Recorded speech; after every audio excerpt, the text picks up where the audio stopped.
Okay, so this is we're getting, good. Right, this is an interview between Simon Sylvester, the tutor of Level 3 Film at Kendal College, and Oscar Carrick, who is one of our Year 2 students on the extended diploma. And the reason that we're doing a voice interview is, I'm going to let Oscar explain why we're doing a voice interview. Oscar, why are we doing this? We're doing this because in late March, March, I was in a bad car accident where I had a bleed on the brain and I got suffered concussion for about 6 weeks, 8 weeks, and then they signed me off for a post-concussion syndrome after that as well. Can you tell me some of the symptoms of that? Well, what kind of things were you experiencing and still are? I was experiencing lack of concentration. I was really difficult to hold a conversation for longer than about 2 or 3 minutes before just zoning out, and then just staring into space, not really knowing where I was, what was going on for a while. And how did it affect your sleep patterns? My sleep patterns, because I had a lot of pain within my head. I was sleeping for about 1 hour on and off for about. That would go for about 3 weeks like that. So you were exhausted. Yeah. I was physically exhausted, and then I'd come in. I was always late because I was always getting sleep at about 6, and then waking up at about 10, and then coming in. Mm-hmm. And the final thing I want to ask is, can you explain to me about how you were finding screens, and how you were finding it to work on a computer? Screens were really difficult to focus on. I always thought it was, even on the lowest brightness setting, it was always too bright, and there was always too much glare, and then it was just giving me the worst pain in my head, and it was just, even if it was 20 minutes, I would say, a day, before I was unable to do any more work. Right, so that's why we're doing voice interviews at the end of Oscar's project. Okay, Oscar, so we've produced a list of questions between us that we're going to do for this interview. And the first one is a pretty simple one, and this would contribute to Unit 13, Criteria 1.1 and 1.2. What was your original idea? And what we might do is combine a few topics here. So can you tell me, please, about your original idea and ideas, and what made you choose this particular path? My original idea, I completely forgot about. That was I came up with it before the accident, and then it just disappeared.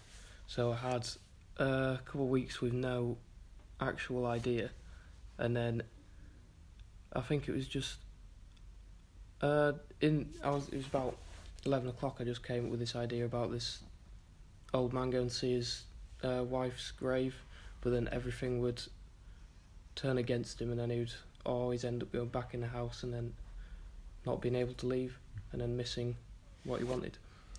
And I can remember you telling me about that idea. I can remember your original idea. We'll come back to that in a moment. I remember you telling me about that, and I really liked it because it felt like a really kind of quite mature and sophisticated idea, and it's the kind of thing that lends itself really well to a short film. Do you remember your first idea was about bicycles? Does that ring any bells? I remember there was something about a bicycle, and then someone just going on a bike, because there was a Rafa film which really influenced my original ideas, which it was this kid who just found a bike and he just rode up a hill, and it was just really cinematic. Yeah. It was really nice to watch. I remember you talking about that with huge enthusiasm, and again, I was finding that quite a mature and appropriate FMP. It was a good choice for an FMP, and it would have also been a good film. In this instance, though, we chose to follow through with the one with the gentleman going to his wife's grave, which you called Balloons in the first instance. So why don't you take us through the the story? Why don't you tell us what the film is about? Well, the film was about it. The viewers weren't actually supposed to exactly know what he was doing. They were supposed to decide themselves between whether he was going to visit his wife's grave, or like even going to a party, or he was like going for a job interview or something. But there was just a list of things which you could never actually link together. Mm-hmm. So, first shot was him walking past the camera with holding a load of balloons, which you wouldn't link to a sad film about him going to see his wife's grave, which is why I feel like the name Balloons fit, because it shouldn't have fit, but then it was kind of unappropriate, but then in a way the most appropriate name for the film. Yeah. And I think this is what I mean when I say that you were taking on something quite sophisticated, because you were quite consciously looking for those contradictions. You were looking for those contradictions in how the audience were going to read the film, and I think that's something you've done quite successfully. Okay, so we don't have an old man by the time we get to the end. So can you tell me a little bit about how the idea developed to the point where you were ready to film it? Yeah, well, the original idea was going to be with an old man, but because it was so close to deadline, and I couldn't really afford to waste maybe a couple of weeks waiting for someone to reply on some acting website, I decided to use one of my close friends who is he has done some acting in the past. It was a couple of years ago, but he knows what to do, and he was really keen on the idea as well, and he actually really enjoyed reading through it. So he was a perfect person to cast as the old man, even though he wasn't an old man. And I think that the kind of, because you wanted the audience to interpret the story in different ways, the casting didn't matter that much in the end. Yeah. Because you've still got that slightly jarring balance of what's going on and trying to work it out that works really successfully. Yeah. Okay. Let's stop there and then we'll start a new one. Right. So normally on the course we have the students do a load of research, and they evidence that research with film clips and GIFs and screenshots and so on. That's been really challenging this year for Oscar because of these issues that he's been having with the computer. He has done a lot of this research. In all honesty, I think a lot of it comes from his knowledge of film that was before this accident. And what we're going to do in this little section is we're going to talk a little bit about some of those influences on his project. So, Oscar, I mean, you've got some notes here. Could you talk me through them? Who were the influences on your film? A big one was Franz Kafka, because I was reading some of his novels, and he shows that life is meaningless throughout repetition, and within my film it links a lot to repetition, with him coming out of the house, in the house, out the house, in the house, and then it kind of shows whatever he's doing is meaningless. Yeah, good, okay. And also one for the framing, and the shot is Wes Anderson, because I was trying to have the shot of the car, and I was trying to get that perfect every single time he walked past it. So I shot that constantly. The symmetry. Symmetry. Yeah, okay, yeah. Right. Within the car, and then that was going to be the same shot 3 or 4 times within the film, which I did use. It didn't end up linking that much to Wes Anderson, but you could see where it's coming from. Yeah, absolutely. And I think there's some of the point of view shots that are in there as well. Yeah. That's something that he uses. Okay. Okay, who else do you have? Buster Keaton, because within my film there's no dialogue at all. There was originally dialogue, but close to the filming date we decided to cut it because I wanted it to be more like emotional throughout movement, which with there's no dialogue, it's all visually storytelling, and that's what Buster Keaton did. Okay. And the last one you've got there is Ken Loach. Ken Loach. So what was the Ken Loach angle?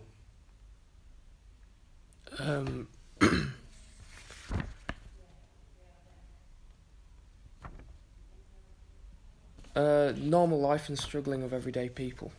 So, yeah, again, it links to my film because he's just a normal guy who is going through struggles, and it seems like the whole day or his whole life is always against him, which again links to Franz Kafka for being the repetition is meaningless. Good, nice one. Let's leave that there. Right, the next question I'm going to ask is for Oscar to explain about the production design in his film. Honestly, some of this was more subtle than I caught at the first pass, but there are some lovely ideas here that I wanted Oscar to talk about. Over to you. Well, the props and costumes. Obviously, he was supposed to be an old man who was going to visit his past wife, so he was dressing smart. But then I wanted him to look like he didn't wear that every day. So it's like the clothes that he was wearing were clashing, and he ended up looking more scruffy than he would in any other clothes, but he's trying to make an effort. And that comes across really strongly, Yeah. I think, in the film. I mean, he's dressed really appropriately. It's good costume. And the props were linked to more repetition and confusion, really. We had the balloons, which, why would you bring balloons to go see a grave? But then you got the flowers, you've got a letter, which no one actually knows what it is. I don't even really know what it is. I just thought it'd be a good touch to put in there. And what were you saying about the colours? The colours that I was hoping to bring through, which in a way I did, it was just really, really subtle, was the colour red. So I had the red heart-shaped balloon, I had the red circle around the date on the calendar, the red pen, the red clock, and then the flowers were red as well. And why red? Could those things have been blue? Would that have made a difference? I mean, what was it about red? I just think that red was the strongest colour, and also within the strongest colour. And back when I was going to do it, it was going to have his son who had passed as well, which it was going to carry some blue through there as well, which I decided I thought would be just too much for trying to bring through in every shot. Now, you've not prepared for this question, but I'm going to throw it at you anyway. What's the significance or what's the purpose of the falling picture? The falling picture...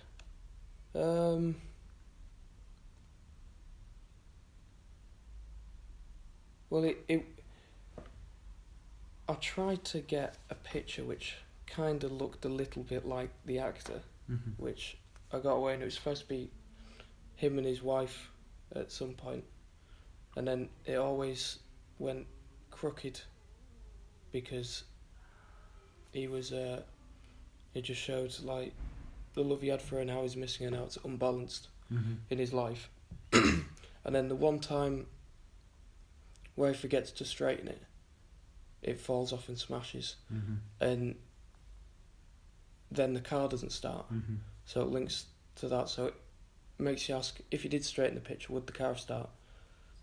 I think that for me is one of the real strengths of the film, is the way that you do tie up those layers of frustration.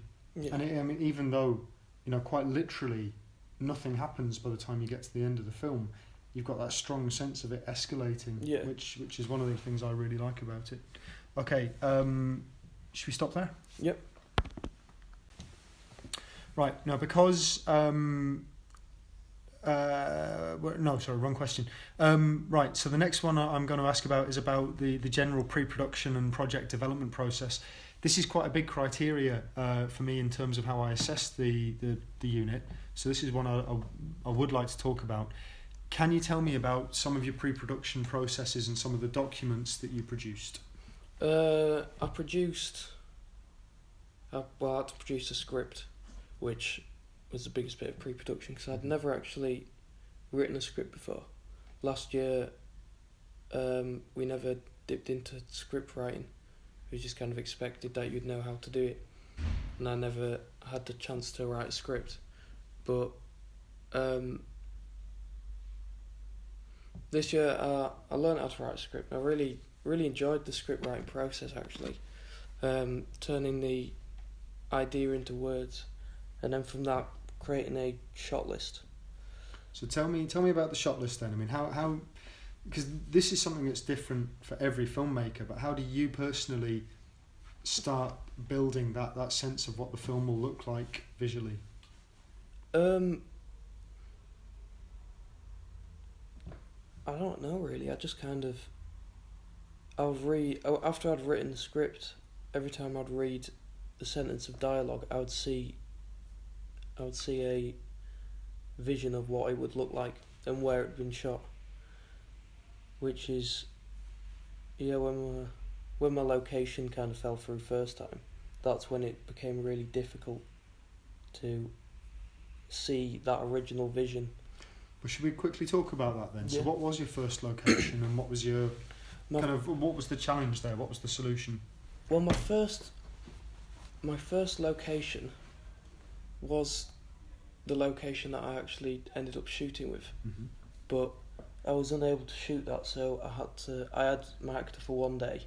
He came all the way down, he came down from Carlisle, and we shot it in a friend's house, which was probably about half the size. Mm-hmm. It was kind of like, and then we ended up about 3 hours late because we had to go around town and collect all the things Mm-hmm. as well, and then it was just a big rush. But so we ended up with like the original rough first half of the film, and then I just didn't like any of it, so I rescheduled with the actor. So you cancelled the shoot at that Yeah. point, and okay, so that was quite a bold decision. I didn't know that. Yeah, well, it just I wasn't happy with any of the shots. It was the hallway became a stairwell, Mm-hmm. and then it was really difficult to film up as well as being down without breaking the 180-degree rule. Right. And it just made every shot look really unprofessional, really. And then as well with that, because I was in a friend's house, I always had him there as well, which grew like distractions to the filming. So it was best to just stop the film, and then that was on the Friday, and then we ended up filming on the Sunday night and the Monday. Okay. And that's very interesting then, that you went from imagining the story in location 1, were forced to adapt it to shoot in location 2, weren't happy with that process, cancelled the shoot, and then location 1 was free again. Yeah. Okay, all right. So tell me about you kind of your final location then, your chosen location. What's that like to shoot in? You mentioned the 180 rule. Yeah. You mentioned the space a little bit. Well, the last my fan location, it just looked more natural for him to be living there. Mm-hmm. And it had wider spaces, so what you didn't actually see in the film is the living room, the dining room. After that linked straight to the living room, so I had more space to like pan backwards and move forwards and like follow the actor when I was panning. And then when he was through the kitchen, there was still more and more space to be on both sides of him. Superb. And I mean, I guess something I'm interested in here then is, how did this, your first shoot that was cancelled, or that you chose to stop, how did that inform your decisions for the second shoot? I mean, did that change the way that you were thinking of your shots, or did that teach you something that you brought back to the final shoot? I think it did. It helped with a lot of kind of set design, because it didn't look like he would have been living there. Mm-hmm. It looked kind of like a teenager's house. So when we reshot on the Monday, I gave it about an hour to set up a lot of props and stuff. Like I had the fruit in the middle, which you probably won't even notice, and it was just little things like that, which just made it more homely. They sometimes say of production design that your best work is in the background and out of focus. Yeah. But it's all part of building that world, isn't Yeah. it? Okay, let's really quickly just pause it there for the times. Okay, this will probably be quite a quick one. I'm interested in how Oscar worked with his actor, who's called Carlo. Carlo performs in quite a distinctive way. I heard people say that he's almost got this kind of Mr. Bean style character. Yeah. Can you tell me a little bit about how you two work together in developing that look? Well, before we started to shoot, he read through a script. He saw I was originally supposed to be an old man, so I said, "Don't just like carry yourself like you're 18. Kind of make yourself look a bit lonely, and bring that through your body language." And then how he walked and how he held himself, I was surprised with how he kind of brought that on himself, and he took in the character. So I was quite happy with Good. with that. Okay, good. Now, something that kind of clearly doesn't go particularly well is your audio recording. So could you let's talk a little bit about that. What happened on set? What went wrong? Well, I was crewing the whole film on my own, so I was filming and sound recording at the same time. So I had the video mic into a shotgun that I plugged into the camera, that was my source of sound, it was good because there was no dialogue. So at the beginning it was picking up a lot of ambience and a lot of Atmos, but when we went outside it was really windy, and the mic got like all of the sounds from outside were damaged, and I had to record and find my own Atmos after that, which went well. But as well as the wind, I had the neighbours cutting their grass within quite a lot of the film actually, and it was one of the most emotional scenes. And then you just have all you can hear is a lawnmower in the background. And it was really difficult to cover with my own Atmos because it didn't fit the rest of the film. Yeah. Well, while we're talking... Okay, so this post is going to talk about editing. And in the end, I mean, you filmed some good stuff. And I feel the film cuts together quite well. And from an editor's point of view, you've got really strong sequencing in how your shots cut together. That's great. What didn't go well? What was it like sitting down with the rushes? Did you have any kind of real nightmare moments? What were the challenges that were in your edit? Within my edit, challenges within the edit. The sound. The sound. The sound was the biggest part. So talk us through what you did with that. For a lot of the shots, we cut the sound straight away, and then we had to fill it back in with whether it was recorded or found sounds of just like wind and atmosphere. And how many samples of those did you go out and record afterwards? Between about 5 or 6, which I did one inside the house,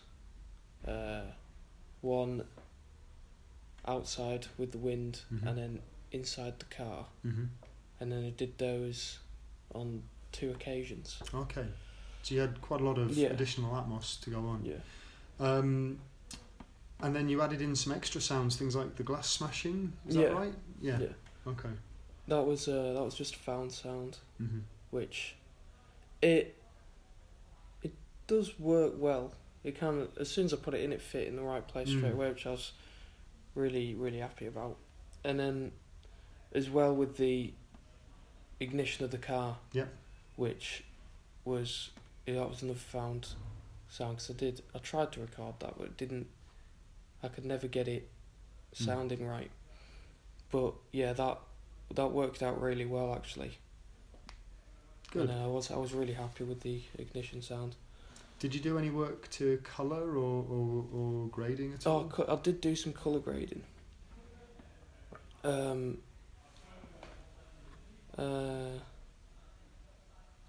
hadn't done any colour grading, so it was really... can't remember what it was, just... I put another layer on top of everything. An adjustment layer? Yeah, adjustment layer. Mm-hmm. And I just colour graded it like that, because all of the shots were kind of the same. None of them were... one was really overexposed, one was really underexposed. Mm-hmm. They were all kind of the same. Great. So it kind of worked well grading. Good.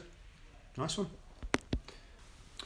So one of the key criteria for me that I'm worried about in assessing Oscar's project is that of maintaining evaluative records, because frankly that's just not been possible.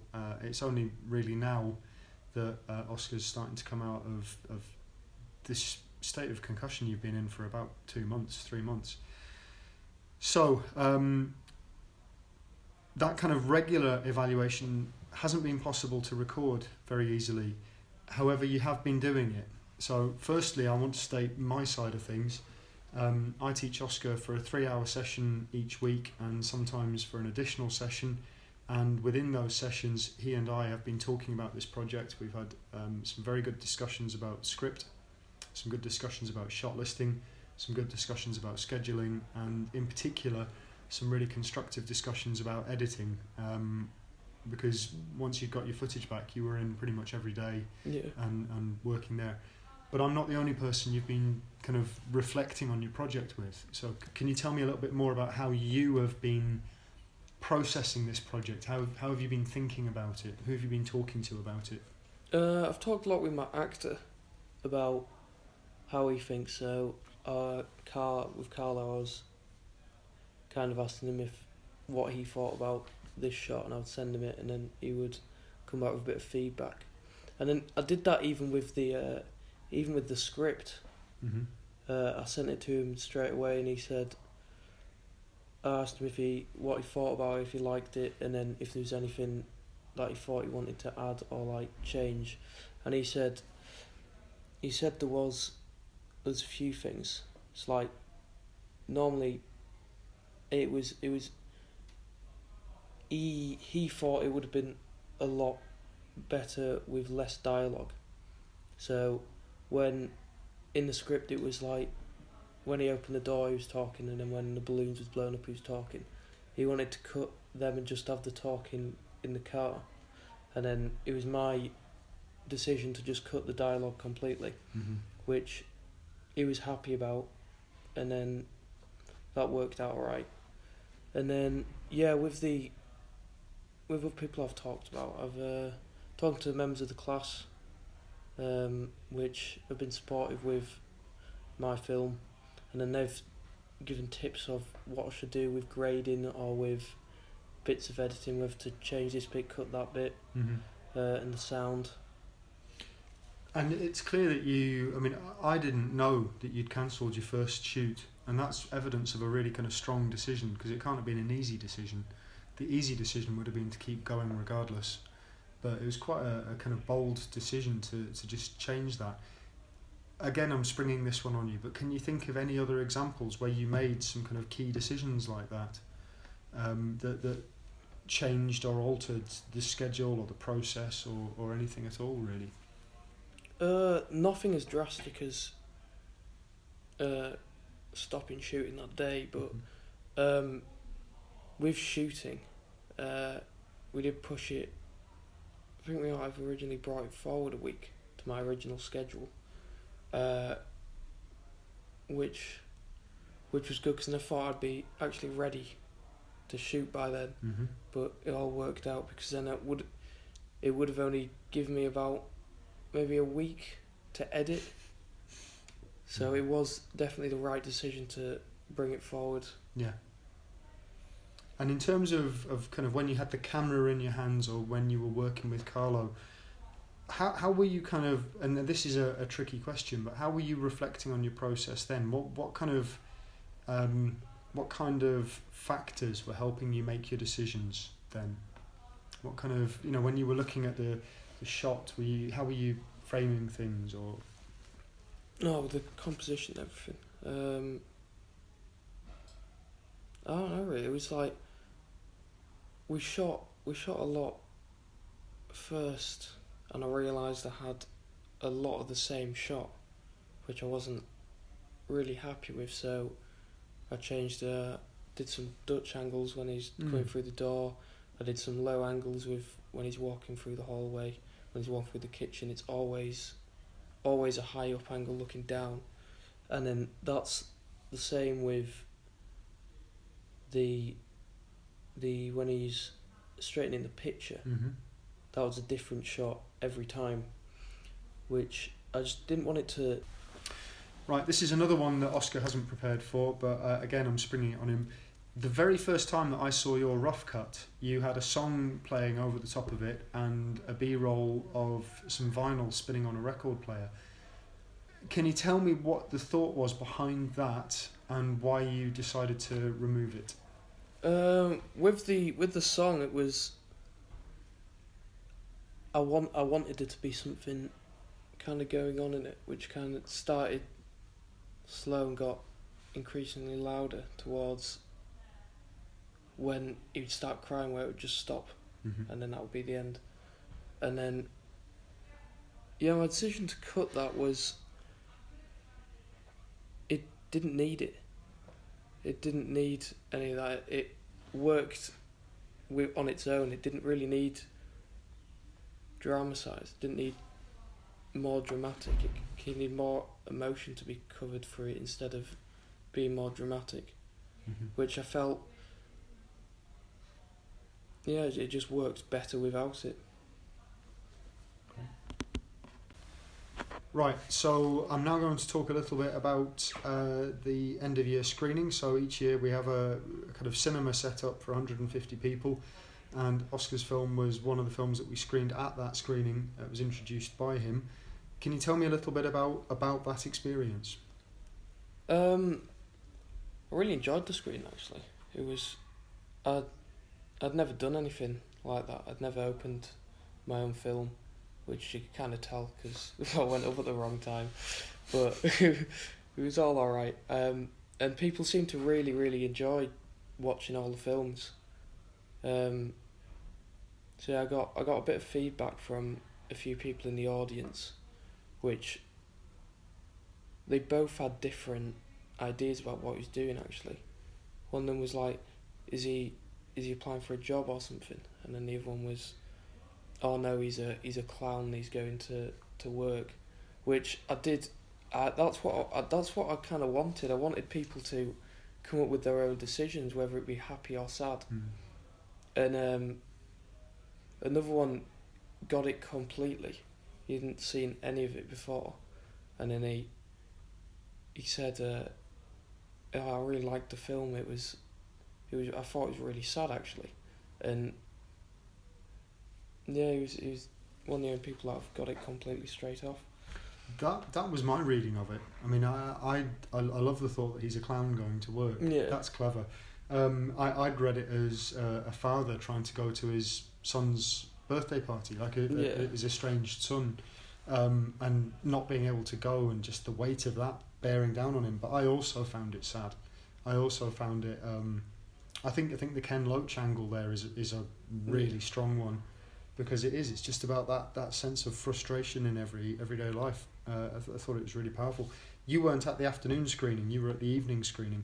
In the afternoon screening, there were a much smaller audience, there were only about 50 people. Yeah. But that bit when he adjusts the picture, there were a couple of people in the audience who just got that. The second time and the third time that he does it, and then when it falls and breaks, they were laughing, and they knew what you were doing with it. I was really enjoying listening out for them. Yeah. Because it's a really powerful metaphor for what the character goes through. Okay, what are you going to do with it now? Where is it now? How are you going to get people to watch it? It's linked on YouTube. You can watch that there. And don't really know. I do want to make another film now. Now I've finished that one, which I think I'm gonna try and sort something over summer and make another one. Well, I mean, I was going to ask this for the next point, the next clip, but actually we might as well just keep going. How do you feel about this? How do you feel about it when you look at this finished film and this whole process? How do you feel about how it's gone and all of that? I'm actually quite proud of it, just because I didn't actually think I'd end up with a final piece at one point. There's a point where I didn't think I'd have a film at all, which what I really wanted was something to show at the screening, and I got that, and that's what makes me happy about it. And again, I'm kind of proud of a lot of the shots that I did in it. The shot variation is good. It's just the sound. If the sound was a lot better, I would be a lot happy with it. So if you were running this production again, same script, same actor, same location, what kind of things, technically or narratively, what would you change? How would you approach this production differently? I'll probably have someone else there to do the sound, just so we could use dead cat in the wind if it is windy, and then sort out if there is any background noise going on. So it just easier it gets with another person, really. Brilliant. Is there anything else you want to say about the project or any part of it?